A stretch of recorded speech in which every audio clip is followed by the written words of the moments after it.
Camera's ready and rolling? Yeah, I'm gonna get you first. All right, Ben. Okay.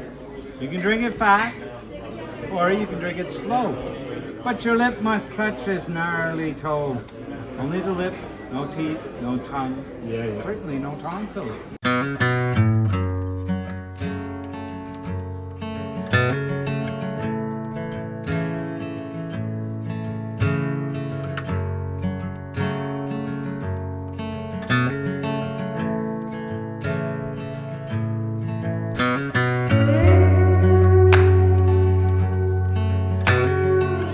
In 1896, gold was found by Joe Ledoux in the Bonanza Creek, and soon afterwards Dawson City was established nearby. The next year, 100,000 people headed to the Klondike to try and make their fortunes. Only 30,000 of those people made it here, and within a couple of years Dawson was the largest city in the west of Canada and the capital of the Yukon territory that had been established to provide administration and law and order for the gold rush. Dawson was able to take advantage of the huge Yukon River that was used by the massive steamships that brought equipment and people to the area. However, big mining companies soon realised that there was big money to be made and bought up many of the private placer claims and started industrial-scale gold extraction. As a result, by 1918, Dawson's population had fallen to fewer than 1,000 people. It remains an important historical place, its buildings giving a fascinating glimpse into the life back in the times of the Klondike Gold Rush.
A tradition in Dawson, kept alive by gullible tourists, is the sourtoe cocktail. Smells good. Yes, it is a drink with a severed human toe in it, reputedly lost by its owner to frostbite. Okay. Go ahead and read the rules while I make your certificate. Yeah, it's not going to be going in my mouth. No problem at all.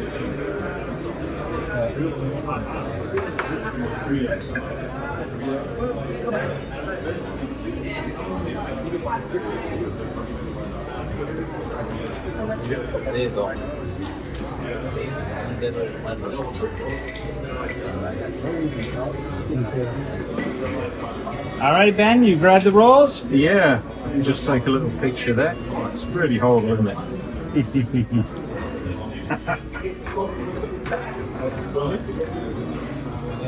Camera's ready and rolling? Yeah, I'm gonna get you first. All right, Ben. Okay. You can drink it fast, or you can drink it slow. But your lip must touch this gnarly toe. Only the lip, no teeth, no tongue. Yeah. Certainly no tonsils. Make kiss this gnarly toe. Right. Whose idea was this? It's yours, actually, not mine. You're in. You got it. It's there. Very well done. Thank you very much indeed.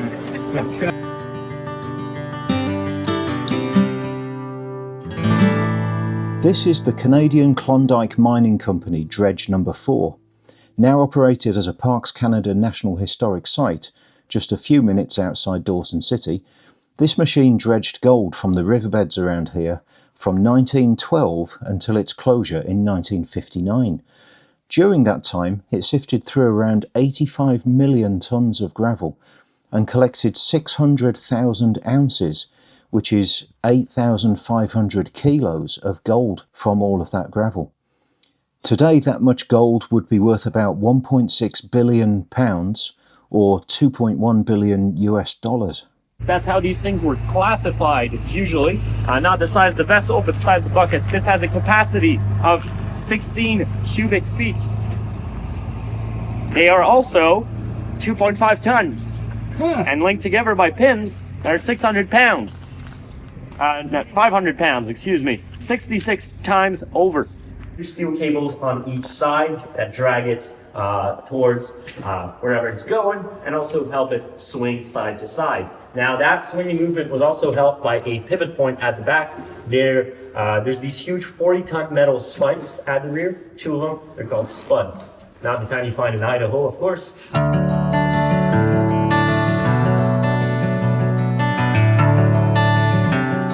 Those pumps, meanwhile, were used to actually bring water into the trommel and onto the sluice deck. So there's 2 pumps combined together. They're displacing that 14,000 gallons of water per minute.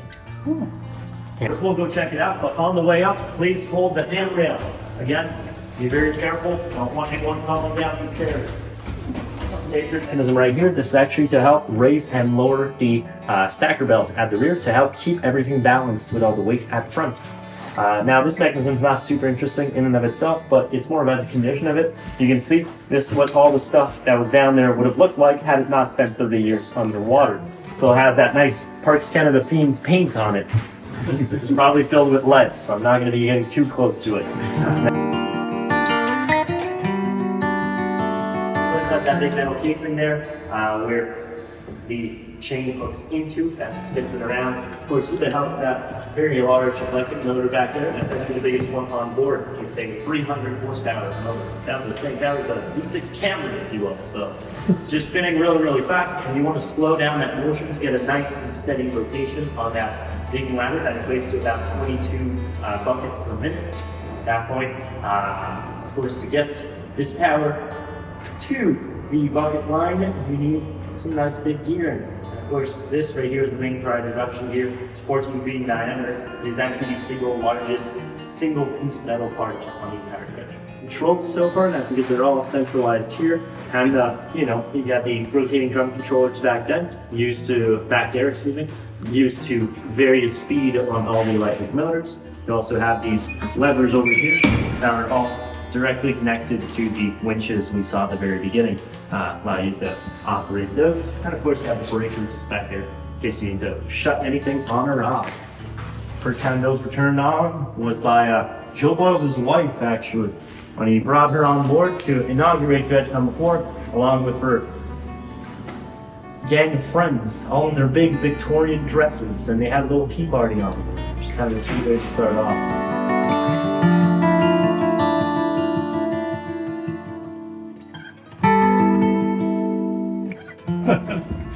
But this platform didn't exist back in the day. This is something our wonderful assets team built for us because, as you can see, this is 10% floor and 90% tripping hazard in there. Those are all of the individual sluice lines.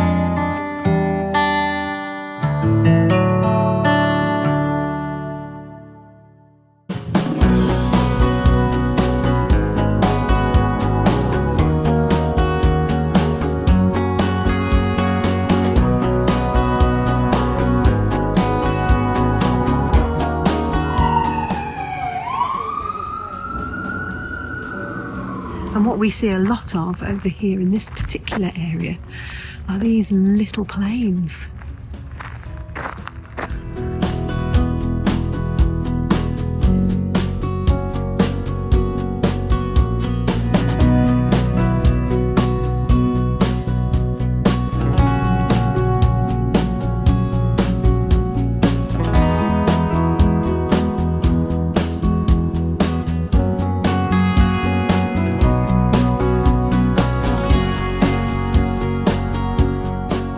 This is interesting, and I think I'm just going to read it from here because this has been put so succinctly.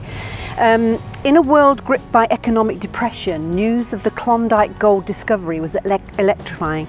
About 30,000 stampeders from loads of different nations braved the journey to the cabins and tents of the new mining camp. Dawson sprang up overnight as the hub of the service and supply for the goldfields. A legendary boomtown with wooden boardwalks, false-fronted dance halls, stores and warehouses. By 1898, Dawson was the largest city in Western Canada and the capital of the newly created Yukon territory. Fabulous wealth and isolation sparked a demand for luxuries, many of which were still uncommon in southern cities. Electricity, telephone service, luxury foods and high fashions were all imported from outside, and they earned Dawson the title of Paris of the North. The frenzy of the Klondike Gold Rush lasted only 2 years, but Dawson today remains a symbol of the dramatic changes it brought to the land and the people of the Yukon. Wow. And I don't know whether Ben can capture this picture here, this photograph of all the people that were here.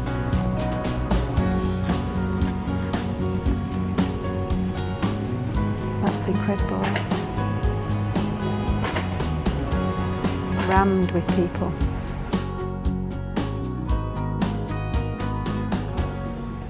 Gold profits soared with the arrival of large-scale corporate mining. For decades, from early as 1906, the grinding and screeching of the gold dredges, as we've seen, echoed throughout the Klondike. Working day and night, these monsters of the creeks churned through river valleys, separating gold from the gravel and leaving behind worm-like tailing piles. A large hydroelectric plant supplied power to the dredges, which was quite remarkable, while a small army of workers prepared the ground ahead of them, thawing permafrost and stripping away muck. Dredging faded out in 1966, but a new generation actively pursues gold mining in Klondike to this very day.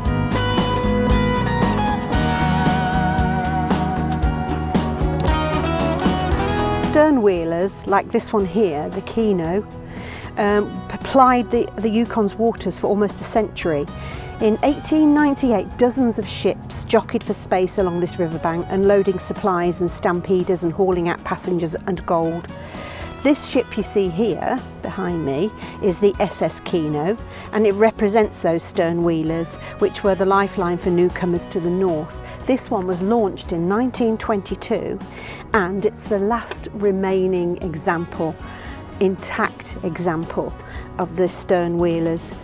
We've seen the graveyard, which is just down the river, with 3 of the stern wheelers in, but there were many, many more that. So in the summer, she was hauling silver, lead and zinc ore from the Mayo, the River Mayo, to the mouth of the Stuart River, where largest ships like the SS Klondike took over. Oh yes, oh yeah, we did. We saw the Klondike ship in Whitehorse. It was undergoing some work at that time, but we did see that there. To my mind, she didn't really seem much bigger than this, but she must have been a much sturdier vessel that could go further and faster and, yeah, and carry more load, I guess. Perhaps these were very limited.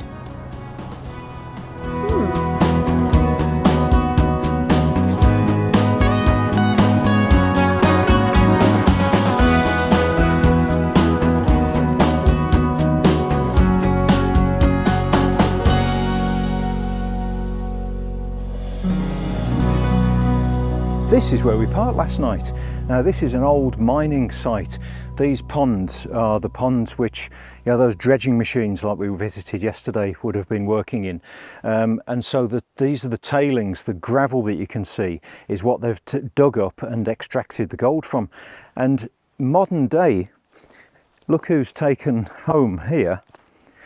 So you can see over here a fabulous beaver dam. And last night we were watching, we saw at least 3 beavers coming across the lake, rebuilding, you know, putting little sticks back into their dam, and it was just beautiful watching them. And then further down here there's another dam. So this whole network has been kept, the water levels kept up by the beavers, maintaining their ponds for their food and whatever it is they do, beavering away.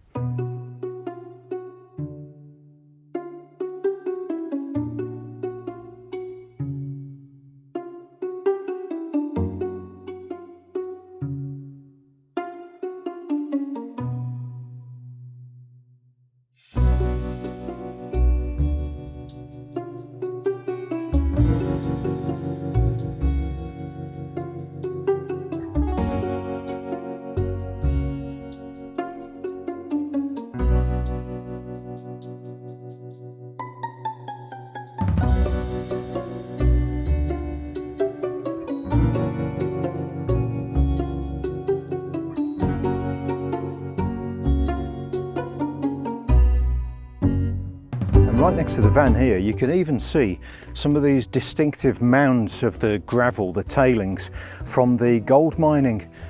Absolutely amazing to see it right here from probably 100 years ago. This, I suppose you would call this industrial wasteland really, from the remains of the gold mining industry, but it is what it is. It's created an environment now for a lot of wildlife to live. There's a lot of moose footprints in the ground here, so that we got a bit excited thinking we were going to see moose this morning, but we didn't. And you do see quite a few of these little planes taking off.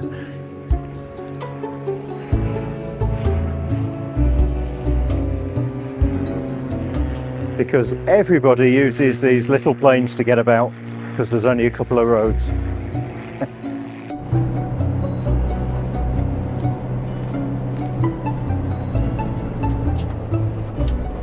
We're leaving that great park up with the beaver pools, and we are heading down to the start of the Dempster highway today. Now that is exciting, isn't it? It is really exciting. No, it is. It's like what we've been this has been the thing. Yeah. All the way through, hasn't it? Leading up to. Yeah, that's what yeah. Indeed. It's one of those machines, the same as what's inside the... Is that a rumble, like rumbles? Yeah, and there's the drum thing. Oh, yeah.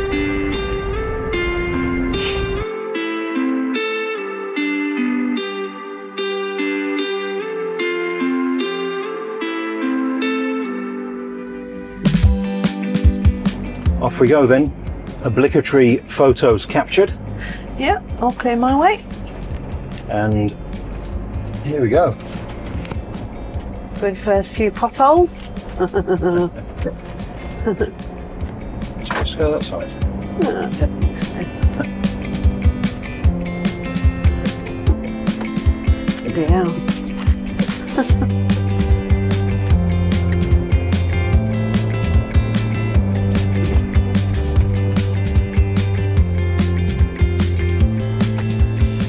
Oh, it's another right-hand drive. Right-hand drive British Sprinter. Yeah. Good heavens. There you go. And they recognised we were British. Yeah, yeah. Right, there are no emergency medical services on the Yukon section. Drive with care. Yes, we intend to. Yes, we do. And we just saw another British van coming down, so that's encouraging. That's right. It was a Sprinter as well, wasn't Another right-hand drive British vehicle. Yeah. Amazing.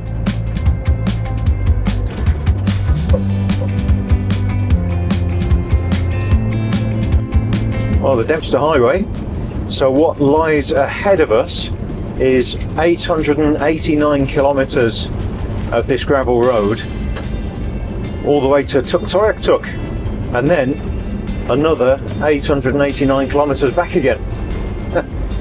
That should be fun. It's okay so far, though, isn't it? Yeah, it's okay so far. Mind you, we've only done about 5 kilometres. We have, yeah. Flipping it. Bit of a way to go. First 5 kilometres have been splendid, darling. Oh, yes. No moose yet, though. No.